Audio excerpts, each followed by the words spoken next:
अस्सलाम वालेकुम एवरीवन। इस वक्त हम पढ़ रहे हैं BCom part 2 economic development of Pakistan. आज तारीख है 26 अगस्त और इंशाल्लाह 15 सितंबर से हमारे कोचिंग सेंटर्स खुल जाएंगे।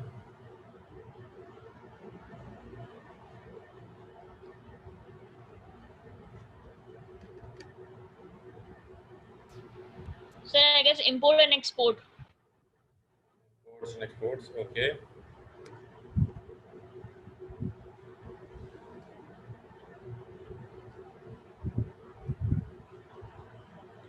आवाज़ मेरी क्लियर आ रही है?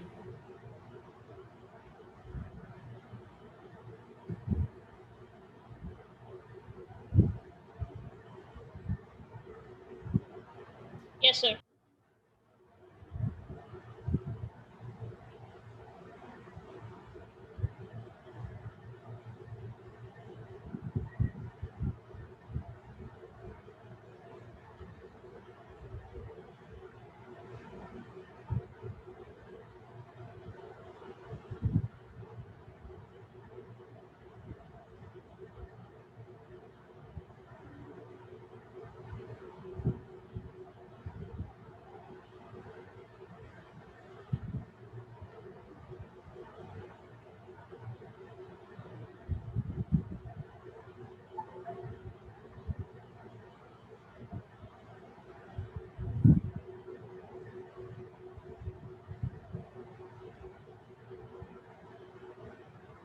ये सब हम पढ़ चुके हैं जो आपके स्क्रीन की तरफ से गुजर रहा है।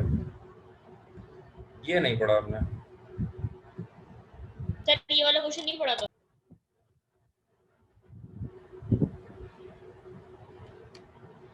ये पढ़ा हमने? नहीं ना? नहीं sir. Source of diffusion of knowledge तो याद है मुझे। Helps in maintaining global piece भी याद आ रहा है। सोर्स ऑफ जनरेटिंग रेवेन्यूज भी, आई थिंक ये सवाल हमारा खत्म हो गया था। और इंड्यूसेस फॉरेन इन्वेस्टमेंट, हाँ ये भी हो गया था। अच्छा जी,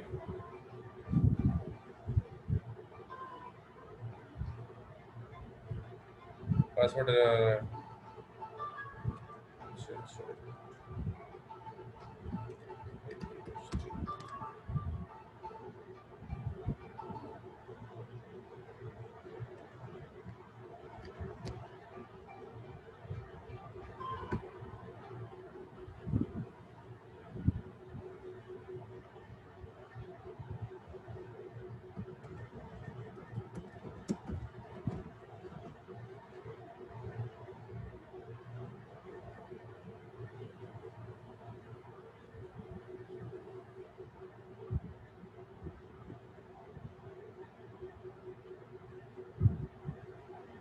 जी यूसरा, आज पासवर्ड हमने चेंज कर दिया था। 100 और 200 पासवर्ड था आज का ना, आई थिंक जहाँ तक मुझे याद है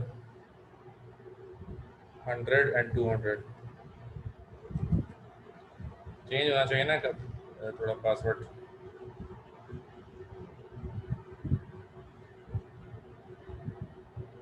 ओके चलें भाई, वापसी बैक टू द टॉपिक। तो आज का जो हमारा सवाल है बेसिकली हेल्प्स इन, नया सवाल है। यहाँ पे मैं सवाल भी लिख रहा हूँ, ठीक है।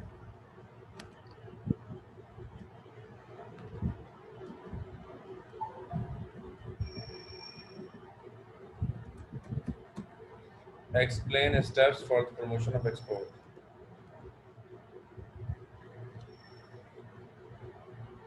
Explain steps for the promotion of export.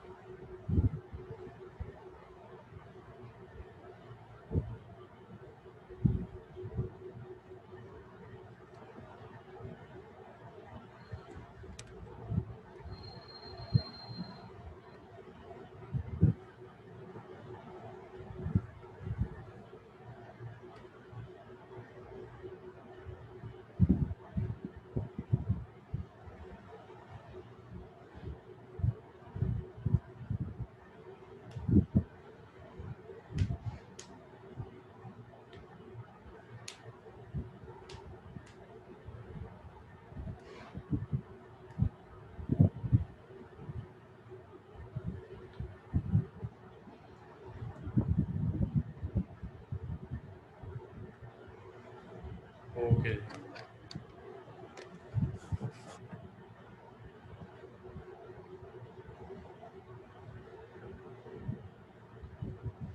Steps for promotion of export, ये हमने सवाल शुरू करना है। हेडिंग आएगी steps for promotion of export. Question है हमारा explain steps for export promotion.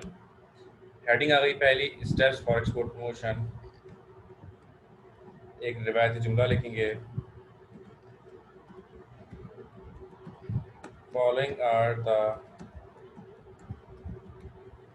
important steps for the promotion of exports of Pakistan. Following are the important steps for the promotion of exports of Pakistan. Number one, diversification of product and market. At present, our exports are highly concentrated in 5 products, namely cotton, leather, rice, synthetic textile, and exports, which account for 78% of our exports. अच्छा, तो इसका क्या मतलब है कि अभी तक जो है, जो हमारी एक्सपोर्ट्स हैं, that are highly concentrated to 5 products. हम इसको पढ़ क्या रहे हैं, जहन में रखिएगा, हम ये स्टेप्स पढ़ रहे हैं, हम ये तरीका पढ़ रहे हैं किस तरीके से पाकिस्तानी जो एक्सपोर्ट्स होती हैं उनको बढ़ाया जा सकता है। ठीक है जी। अब इसका सबसे पहला तरीका क्या है कि diversification of product and market,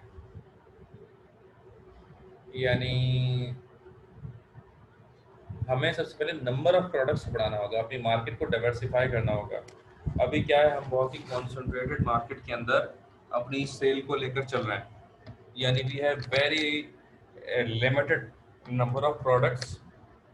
ठीक है जी, number of products is too much limited, और just because of this limited number of products हमारी सेल ज़्यादा नहीं होती।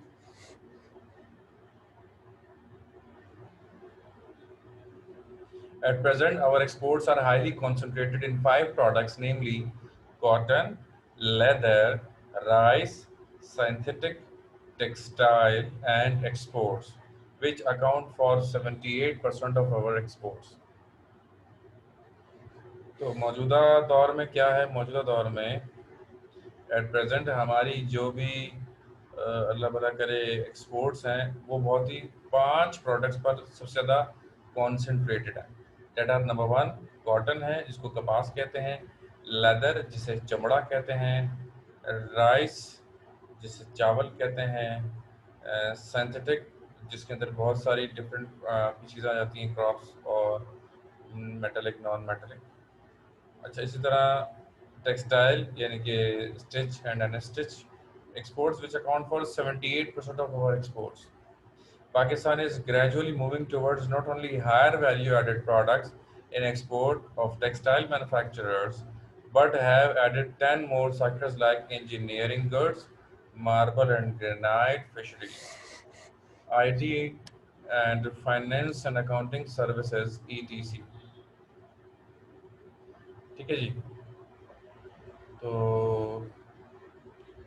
पाकिस्तान ग्रेजुअली मूव कर रहा है हायर वैल्यू एडेड पे, हम अच्छे से अच्छे बेहतर से बेहतर प्रोडक्ट कर रहे हैं, और यही वजह है कि पाकिस्तान के अंदर इस वक्त हमारा नाम है सिलेक्टेड प्रोडक्ट्स के अंदर। जीन्स दुनिया में सबसे बेहतरीन चीज़ आपको पता है पाकिस्तान की होती है। पाकिस्तान के औरंगी टाउन और न्यू कराची जैसे एरियाज़ में बनने वाली जीन्स दुनिया की बेहतरीन जीन्स में शुमार की जाती है। तो this is what we have in Pakistan. ठीक है ना। अच्छा, हमारी ये 78% ऑफ द एक्सपोर्ट्स है, तो ये बड़ी अजीब बात है। अब इंजीनियरिंग गुड्स को हमें बढ़ाने की ज़रूरत है, मार्बल एंड ग्रेनाइट को हमें बढ़ाने की ज़रूरत है। मार्बल एंड ग्रेनाइट का बहुत ज़बरदस्त काम है, बलूचिस्तान पूरा मार्बल से भरा हुआ है। अब क्या करना, सिर्फ निकाल निकाल के और उसकी फिनिशिंग करनी है, उसको सफाई करनी है और उसको हमने बेचना है। फिशरीज़ है हमारे पास, IT and finance and accounting services for ETC for increasing earning in exports. ठीक है जी, आगे बढ़ते हैं।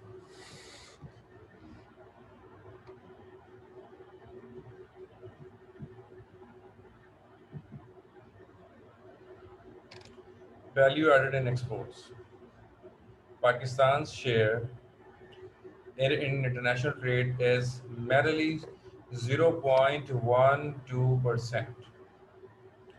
This is a shocking news for you कि अगर आप समझें इस बात को, दुनिया का 7वां बड़ा आबादी वाला मुल्क पाकिस्तान, जो अकेला दुनिया की आबादी का तकरीबन 6-7% तो है, शायद ज़्यादा हो, 6 to 7% of the world population, but our exports are not even 1% of the total exports of the world. कितनी शर्म की बात है कि यार एक तरफ आप 7-8% है पूरे दुनिया का और आपकी एक्सपोर्ट 7-8% होनी चाहिए कम से कम जो है। अच्छा, आप सिंगापुर जैसे मुल्क को अगर हम लें, Singapore is not even 1% of the world, but his exports are more than 6% of the total exports of the world. यही अपने से बढ़कर, अच्छा, इसराइल इसराइल इतना बड़ा मुल्क है कि सिर्फ कराची की आबादी में आप मरे से मरे 4 इसराइल सिर्फ कराची की आबादी बन जाएंगे। इसराइल का कितना बड़ा नाम सुना आपने कि पाकिस्तान पूरी दुनिया के अंदर दूसरे नंबर पर मुसलमान पाए जाते हैं और मुसलमान कुछ नहीं कर पा रहे यहूदियों का, और they are not even 0.5% of the world, ठीक है जी। उसके बावजूद जो है वो दुनिया में एक बड़ी एक्सपोर्ट उनकी चल रही है। अमेरिका जैसा मुल्क उनको इतना ज़्यादा सपोर्ट करने पर मजबूर है। अच्छा, for increasing exports it is necessary that it should move towards a higher value added in exports. Pakistan is importing new machinery for quality improvement in textile manufacturers, leather jackets and other products so that its exports should grow. तो देखें जी, बात ये है कि this is the era of competition, this is the era of quality, this is the era in which we have a lot of options. समझ में आ रही बात कि we have so many options in our hands, तो हमारे पास बहुत सारे options हैं।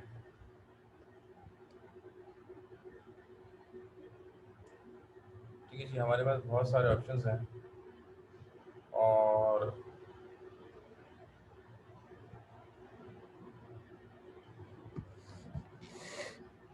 due to having so many options, दुनिया के पास भी उस हिसाब से ऑप्शन है। Even the world has more option than us. Why? क्योंकि हमने उधार पर लेना है, पेमेंट हमने कैश नहीं करनी है, तो हमें अपने तरफ देखना होगा। ऑन द अदर हैंड, जो लोग दूसरे हैं वो जो खरीदारी करते हैं उनका तरीका ही बिल्कुल अलग है। हाँ भाई, क्या हुआ? एक मिनट रुक जाओ। वो ये करते हैं कि उनके पास ज्यादा ऑप्शन होते हैं, कैश में खरीदारी करते हैं। अस्सलाम वालेकुम सर, मैं आपके पास 10 मिनट में कंटिन्यू करूं? नो कंपैरिजन विद सर पहले मेरी सुन ले। अच्छा, एक बात बताइए, सर, बारिश होगी आज या नहीं? सर बारिश होगी मुझे नहीं पता, लेकिन आप मेरी बात तो सुन ले। हाँ अभी लाइट आ रही है सर, मैं बस 10 मिनट में आपको वापस कंटिन्यू करती हूँ। रात को 9 बजे का आ रहा है बारिश होगी। हाँ रिकॉर्डिंग पे साढ़े 8 बज रहे हैं। हाँ जी, और अब 12 बोलो। बजे हो सकती है, सुबह 9 बजे हो सकती है। तुम बताओ, तुमने भेजा?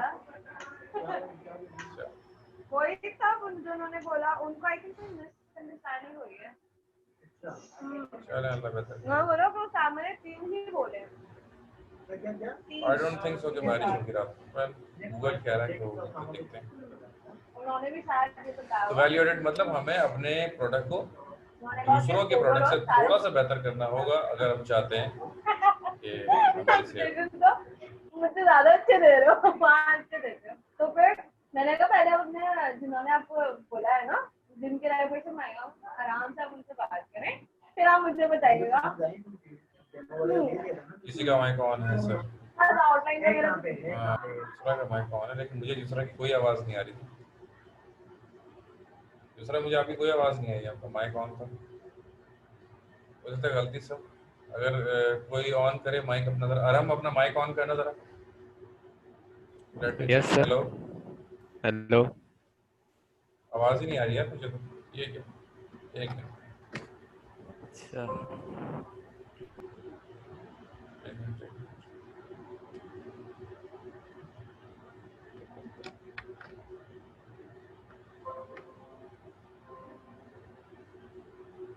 जी मुझे तो खैर आवाज़ नहीं आ रही, मैं चेक कर रहा हूँ।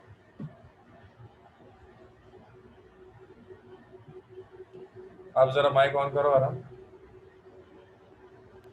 Yes sir. लो भैया, हमारे माइक में तो आवाज़ नहीं आना बंद हो गई। मेरी आवाज़ आ रही है ना आप लोगों को? चलो फिर चैट में फिलहाल बात करें, अगर कोई है तो। मैं देखूंगा कोई इशू आ गया होगा इसके अंदर। अरे हाँ, अभी समझ में आया, 1 मिनट।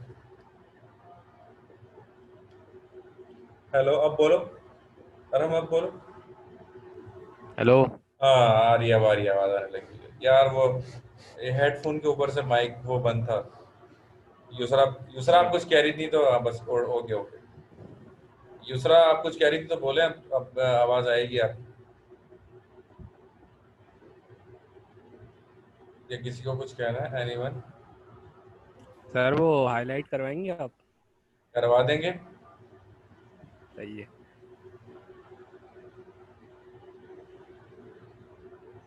आप कहेंगे तो करवा देंगे यार, आप मना करेंगे तो नहीं भी करवाएंगे, कोई ऐसी बात नहीं। Well how do you feel, मुझे बात बताएं, जैसे अगर कोचिंग खुल जाते हैं 15 सितंबर से, तो हाउ विल यू फील, कैसा लगेगा आपको? सर सुकून मिलेगा, थोड़ा तेज तेज बढ़ेंगे। हाँ ये तो है, सही बात है, बिल्कुल। तो मैं भी, मुझे याद नहीं है कि मैं 2012 से इतना ज़्यादा घर में कभी रुका हूँ। कि 2012 से क्या, मतलब मैट्रिक के बाद से 2005 से शायद इतना ज़्यादा मैं कभी भी नहीं रुका यार घर में, जितना मैं अब रुका हूँ। कभी मेरे घर वालों ने इतनी ज़्यादा प्रेजेंस फील नहीं करी। तो घर वाले भी परेशान हो गए थोड़ा सा मुझसे, क्योंकि मैं बहुत ज़्यादा उन चीज़ों में डिसिप्लिन भी हूँ। स्पेशली छोटे उन लोगों को थोड़ा मैंने टोकना शुरू कर दिया, ये करो वो करो फला करो। खैर आगे बढ़ते हैं।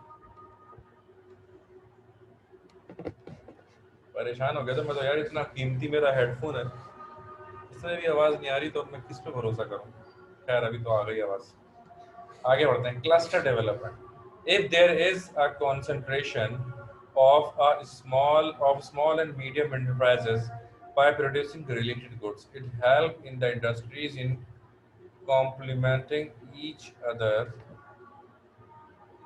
resources and exports. The government of Pakistan is providing loan and building infrastructure to develop light engineering industry to Gujranwala and Gujarat, cutlery industry of Wazirabad, and sports industry of Sialkot, marble industry of Karachi. ठीक है जी। अच्छा जी, marble industry of Karachi, इसमें मैं हूँ। मैं खुद बताते खुद मार्बल इंडस्ट्रीज के ओनर से जाकर मिलता हूँ, उन्हें ऑफर देता हूँ कि भाई हमारे पास ये प्रोडक्ट हैं, अगर आप चाहते हैं, आपको अपनी फैक्ट्री बढ़ानी है, काम बढ़ाना है, हम आपको सपोर्ट करेंगे, बगैर बिला सूद कर्जा हम आपको देंगे। तो होता क्या है कि हर 6 महीने में एक जो चक्कर होता है, मैं पूरी मार्बल इंडस्ट्री जो हब है कस्बा के अंदर, सबसे बड़ा हब है इसका, तो मैं वहाँ जाता हूँ। तो 1 बाय 1 फैक्ट्रीज जाता हूँ, फिर इनके बड़े बड़े इनकी एसोसिएशन है, वहाँ जाता हूँ, इन लोगों से मिलता हूँ और इनको ऑफर करता हूँ लोन, कि आ जाओ जी फ्री में लोन ले लो, मुफ्त में बट रहा है, आ जाओ। और इसमें ज़्यादातर मौलवी टाइप लोग हैं, वो नहीं लेते, ठीक है जी, वो कर्जे के नाम से ही भागते हैं। लेकिन कुछ लोग लेते भी हैं, और कुछ हमारे पास हैं कि जो, जिनको हमने लोन दिया हुआ है।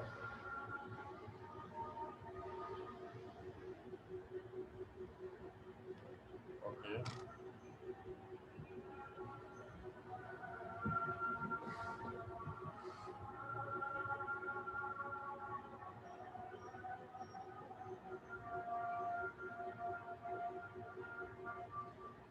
असल में we are the government entity, तो हम इंटरेस्ट इसलिए नहीं लेते कि हमें सिर्फ उसको डेवलप करना होता, क्योंकि जब वो डेवलप होगा तो एम्प्लॉयमेंट जनरेट होगी। तो हमारा मकसद बेसिकली एम्प्लॉयमेंट जनरेट करना है दुनिया पाकिस्तान में, ताकि हमारा मुल्क तरक्की करे। खैर आगे बढ़ते हैं।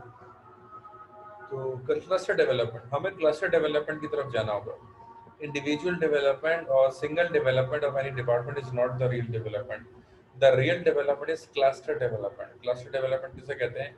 कि जब पाकिस्तान का हर इदारा एक साथ तरक्की करे। ठीक है जी, जब पाकिस्तान का हर इदारा एक साथ क्या करे जी? तरक्की करे।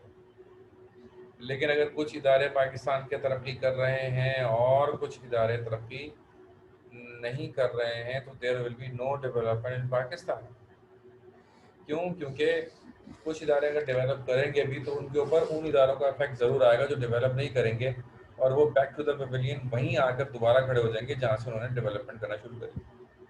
ऑन द अदर हैंड अगर 10 इदारे हैं, 10 अलग अलग डिपार्टमेंट से, उनमें से 9 अगर तरक्की करते हैं और अगर एक नहीं करेगा, कुछ ना करने के बावजूद भी उसके ऊपर पॉजिटिव इम्पैक्ट आना शुरू हो जाएगा। जो तरक्की कर रहे होंगे उनकी वजह से वो खुद ही तरक्की करना शुरू कर देगा। ठीक है जी। इसके बाद है ब्रांड डेवलपमेंट।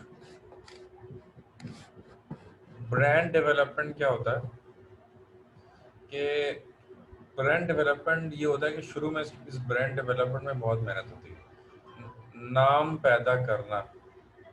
ठीक है जी। Just a second. Brand development क्या होता है? ब्रांड डेवलपमेंट ये है कि इसकी मैं एग्जांपल से समझाना चाहूँगा। एक कुर्ता, एक आम कुर्ता अगर आप खरीदते हैं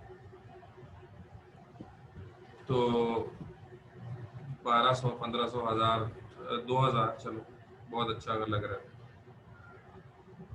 व्हाट अबाउट ब्रांड? जब आप किसी ब्रांड का खरीदते हैं, जब आप किसी ब्रांड का खरीदते हैं तो क्या होता है, फिर आप बात शुरू करते हैं 4000, 5000, 10,000। जूते, एडिडास के जूते आपने देखा, एडिडास के जूते कितने के? 22,000 से स्टार्ट है भाई। 22,000, 25,000, 3,000, 30,000, 40,000। मतलब जूते पहन रहे हैं क्या घर खरीद रहे हैं, अल्लाह माफ करे, इतने ज्यादा महंगे। ठीक है जी। तो देखें इस तरह भी है। तो ब्रांड डेवलपमेंट, लेकिन उसके लिए brand development is very important. अब जापानीज कार जो है उसकी इतनी ज़्यादा कॉस्ट नहीं होती है, but still you will see के उनकी बहुत ज़्यादा वर्थ है। उसकी वजह ये है कि जापानीज कार जो होती है उनके ऊपर लोग आंख बंद करके भरोसा करते हैं, तो इसलिए वो उसको कैश करते हैं। भाई डायरेक्ट तो ब्रांड डेवलपमेंट नहीं हुई ना, जाहिर है कि पहले उसके ऊपर काम किया गया, एक इमेज बिल्डिंग की गई। अब हमारा कोई चीज़ 2 नंबर होती है जो ख़राब होने वाली होती है जल्दी, हम उसको क्या कहते हैं कि ये चाइना है। भले से वो नई कराची में बनी हो, भले से वो हमारे किसी पड़ोस में महल्ले में बनी हो, लेकिन हम उसे चाइना की कहेंगे। क्यों? क्योंकि चाइना का मतलब जैसे चाइना कटिंग, और भाई किसने अगर यहाँ पर जो प्लॉट काटे 2 नंबर प्लॉट, उसको चाइना कटिंग का नाम क्यों दिया गया? इसलिए कि something of the bad quality. अच्छा देखें, मेरी तरफ से तो आवाज़ नहीं रुकनी चाहिए थी, अगर मेरी आवाज़ रुक भी रही है तो उसकी वजह यही होगी जी, हो सकता है थोड़ी देर के लिए हो सकती है, net issue, internet connection issues हो सकते हैं। मौसम ख़राब है, जबकि 4G इंटरनेट है और फिर मौसम लेकिन ख़राब है। ये मौसम की ख़राबी की वजह से ऐसा होता है, बरसात में सिग्नल कम आते हैं असल में ना। तो बरसात के दिन है, तो बरसात के दिन में ये तकलीफ तो आपको बर्दाश्त करनी पड़ेगी। लेकिन रिकॉर्डिंग भी हो रही है तो रिकॉर्डिंग में सही आएगी आवाज़, कि रिकॉर्डिंग तो मेरे पीसी पर हो रही है ना, तो बस खुद ही सही होगी खुद ही। मैं तो बैठा हूँ वहीं पे, तो खुद ही सही होगी खुद ही। अब हो सकता है आपका इंटरनेट कभी ख़राब हो, कभी हमारा ख़राब हो, बस ये चले, बस इतना बर्दाश्त किया, कुछ दिन और बर्दाश्त करें।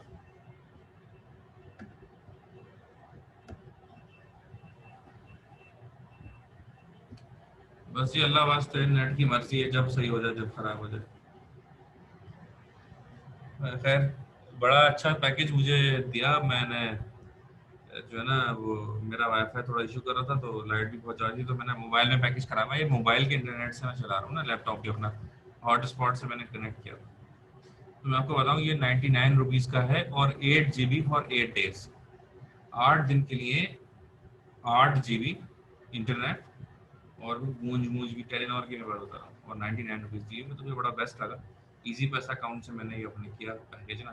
खैर मुझे तो ना आईडी नहीं था, छोटे भाई वगैरह ने मुझे बताया इसका। मैं तो बस डायरेक्ट, मैं तो इंटरनेट भी मैं इस तरह यूज़ करता था जब मुझे इंटरनेट की ज़रूरत होती थी मोबाइल पे, कि मैं डायरेक्ट मोबाइल डेटा खोल देता था, और वो जब मैं बंद करता था तो 150-200 रुपये का मेरा बैलेंस जा चुका होता था।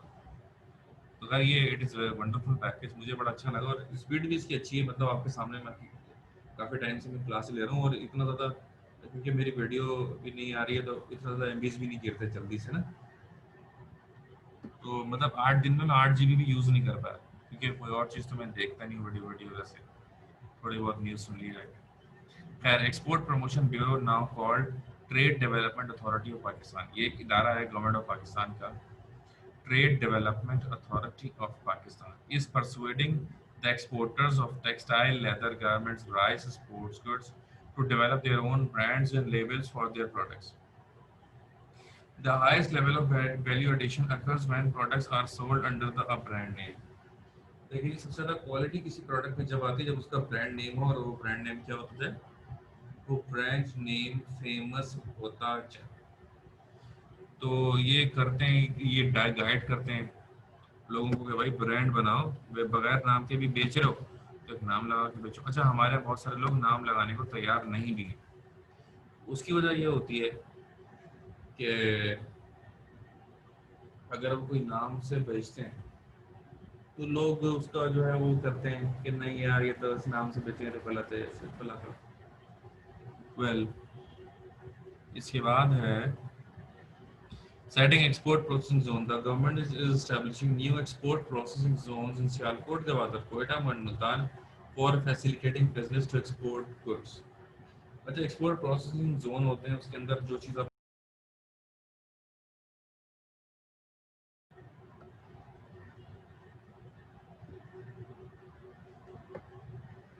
तो सबसे पहले हमें क्या करना होगा कि एक्सपोर्ट प्रोसेसिंग जोन को बढ़ाना होगा और एक्सपोर्ट करने का जो प्रोसीजर है उसको आसान करना होगा ताकि लोग आसानी से एक्सपोर्ट कर सकें। Appointment of trade commissioner appoint होने भी चाहिए और हो भी रहे हैं पाकिस्तान के अंदर, ये हमने किया है। ट्रेड कमिश्नर होते हैं वो जाकर चेक करते हैं और वो बेसिकली सपोर्ट करिए। जितने भी कमिश्नर होते हैं वो बेसिकली आवाम के मुख्तलिफ कामों में उनको सपोर्ट करने के लिए बनाए जाते हैं, लेकिन वो क्या करते हैं? Something else. Improvement in physical and financial infrastructure, तो फिजिकल और फाइनेंशियल इंफ्रास्ट्रक्चर को मजीद बेहतर करने की भी ज़रूरत है। जितना ज़्यादा फिजिकल एंड फाइनेंशियल इंफ्रास्ट्रक्चर बेहतर होगा उतना हमारा मुल्क ज़्यादा तरक्की करेगा। Package of James and jewellery, in order to increase exports of gems and jewelry it has been declared as an industry. अच्छा, जेम्स एंड ज्वेलरी को भी हमने एक इंडस्ट्री डिक्लेयर कर दिया है। The sector has now easy access to credit and avails the advantage. पहले ना जेम्स एंड ज्वेलरी को इंडस्ट्री नहीं थी, तो जेम्स एंड ज्वेलरी को किसी भी किस्म का लोन नहीं मिल सकता था। बहुत सारे फाइनेंशियल जो मार्केट्स के दरवाजे होते हैं वो इनके लिए बंद थे, लेकिन फिर क्या हुआ, इनके लिए वो दरवाजे खुले, ठीक है ना। तो इनके लिए वो दरवाजे खुले क्यों? जब इनके लिए वो दरवाजे खुले कि जब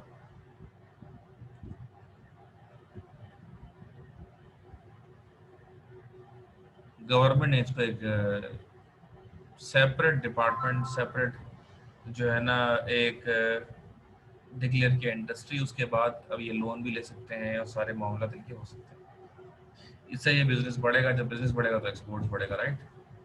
refund of sales tax return होते हैं वो मिलते हैं। अगर आपके ऊपर इतना टैक्स बनता था, ज़्यादा सेल्स टैक्स अगर आप दे चुके हैं तो आपको वापस मिलता है। तो इसके बारे में पढ़िएगा, गूगल पे बड़ी लंबी चौड़ी कहानी होती है, तो शायद सेल्स टैक्स रिटर्न के बारे में आपको सर इमरान खान बताएंगे इंशाल्लाह ऑडिटिंग जब वो पढ़ाएंगे। Improving skill development for increasing sports, stress is now being laid on increasing labor productivity through education on the job training, skill upgradation and importing new knowledge and latest techniques. This will help the business to produce higher value added goods and low labor unit cost. तो हमें अपने आवाम के ना skills को भी बढ़ाने की ज़रूरत है। जितना ज़्यादा हमारी लेबर स्किल्ड होगी उतना ज़्यादा वो काम कर सकेगी, ठीक है। तो यहाँ पर ये सवाल ख़त्म हुआ। अब जहाँ तक बात है इसको हाईलाइट करने की, तो देखिए इसमें लाइनें कितनी हैं, देखें 2 3 2 3 4, तो आई वुड से कि 2 लाइन्स ऑफ ईच हेडिंग, बस आप अपने हिसाब से कर लीजिएगा। 2 लाइन्स ऑफ ईच हेडिंग आपको लेनी होंगी, ठीक है। चलें आज यहीं तक रखते हैं, बहुत ख्याल रखिएगा। अल्लाह हाफिज़।